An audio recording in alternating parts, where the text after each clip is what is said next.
नमः। हे शिव, आप मेरे गुरु हैं, का शिष्य हूँ, मुझ शिष्य पर दया कीजिए महादेव। मेरे गुरु महेश्वर शिव के चरणों में मेरा प्रणाम है। माँ भवानी जी के चरणों में मेरा प्रणाम है। इस कलियुग के प्रथम शिव के शिष्य हरिंद्र भैया जी के चरणों में मेरा प्रणाम है।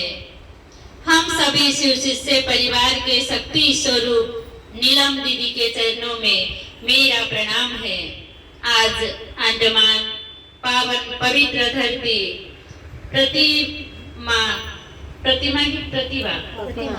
प्रतिमा गुरु बहना के पावन द्वार पर जगत गुरु महेश्वर शिव के गुरु स्वरूप की चर्चा स्थल पर उपस्थित आप सभी गुरु भाई बहनों के चरणों में मेरा प्रणाम है। मेरा प्रणाम स्वीकार कीजिए। हम सभी शिव शिष्य परिवार साहब दीदी ने दिया 3 सूत्र को दोहराते हुए आज तीसरा बार इस पावन द्वार पर हरा बोला हरा शिवा के कीर्तन गाने के शुभ अवसर को पाए हैं। मैं दिल से धन्यवाद करती हूँ प्रतिमा गुरु बहना को। उन्होंने लगातार 3 बार जगत गुरु शिव की चर्चा को स्वीकार किया है। इससे पहले वो राम के भक्ति है या शिव के भक्ति है हम आप नहीं जानते हैं, लेकिन ये शिव चर्चा के माध्यम हमारा मन समझता है कि वो शिव के शिष्य बन चुकी हैं, वो शिव के गुरु स्वरूप को स्वीकार कर चुकी हैं। इस बात से हम संपूर्ण शिव शिष्य परिवार के दिल में आनंद होती है।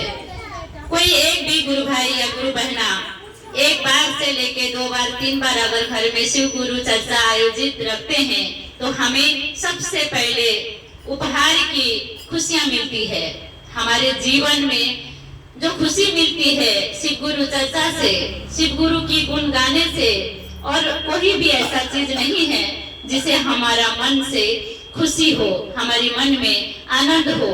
जीवन में जीने के लिए तो हम सब कुछ करते हैं, बच्चों, घर, परिवार, समाज, देश सभी करते हैं संघर्ष। उसी संघर्ष में रहकर अगर शिव गुरु चर्चा में मौका मिलता है तो इससे बड़ी आनंद हमारे आपके जीवन में नहीं है।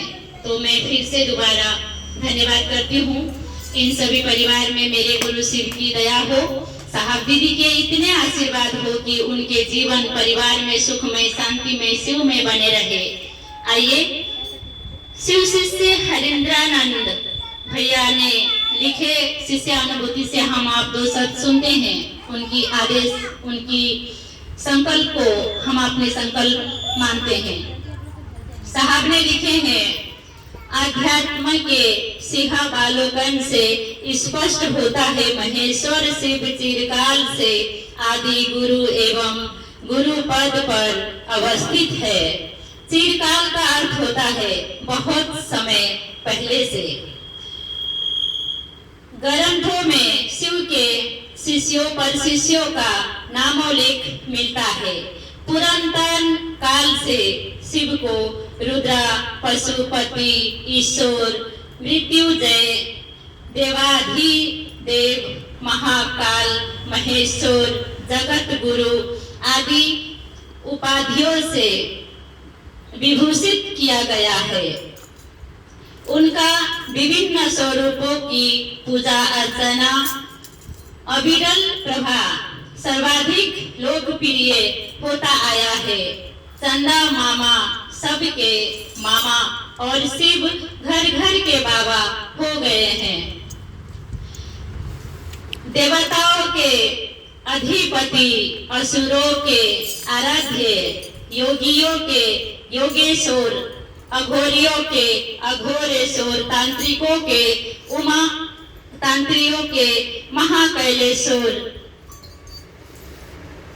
कपालियों के कपालेश्वर, गृहस्थों के उमा महेश्वर और निघाओं के शमशानी शिव के बहुमुखी व्यक्तित्व का लोक चेतना पर अछूट प्रभाव है। शिव समस्त बेसंगतियों में संगति की स्थापना है। हम आप यदि विचारशीला दृष्टि डाले तो आश्चर्य होगा कि शिव के विभिन्न स्वरूपों को अपनी पुराणता में प्रसिद्धि प्राप्त हुई है, किंतु सदा शिव दक्षिणामूर्ति और पंचानन की महिमा से मंडित उनका ज्ञान दाता रूप से जन सामान्य में जुड़ाव नहीं हुआ है।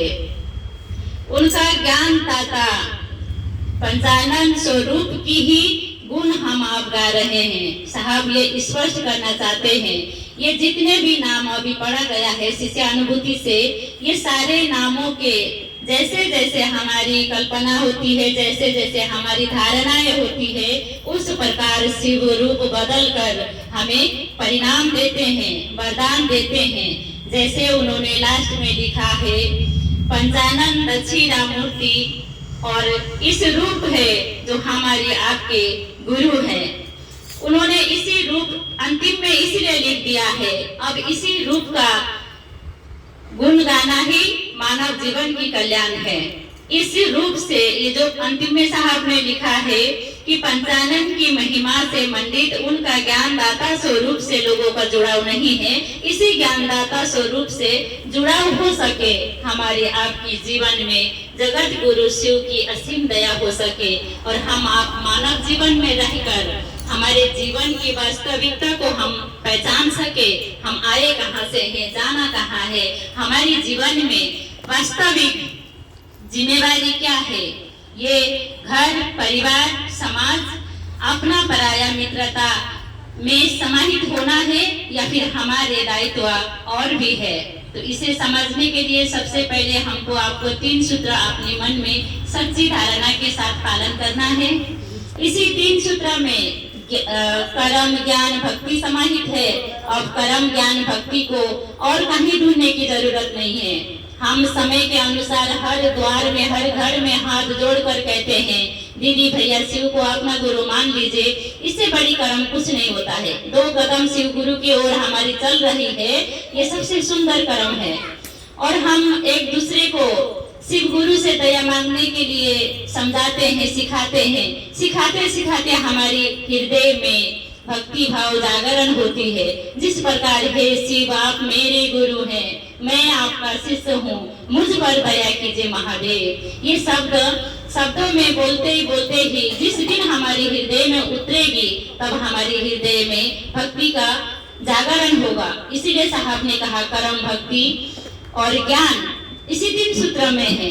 अब कर्म है जगह जगह जाकर लोगों को शिव गुरु से जोड़ना, और भक्ति है अपने गुरु शिव की दया के आश्रय में रहना, और ज्ञान है जो नमः शिवाय से जितने हम गहराई से सोचते हैं, ध्यान करते हैं, अपने गुरु शिव को नमः शिवाय से प्रणाम करते हैं, उतने ही हमारे आपके अंदर से ज्ञान की उजागर होगी, अंधकार का नष्ट होगी।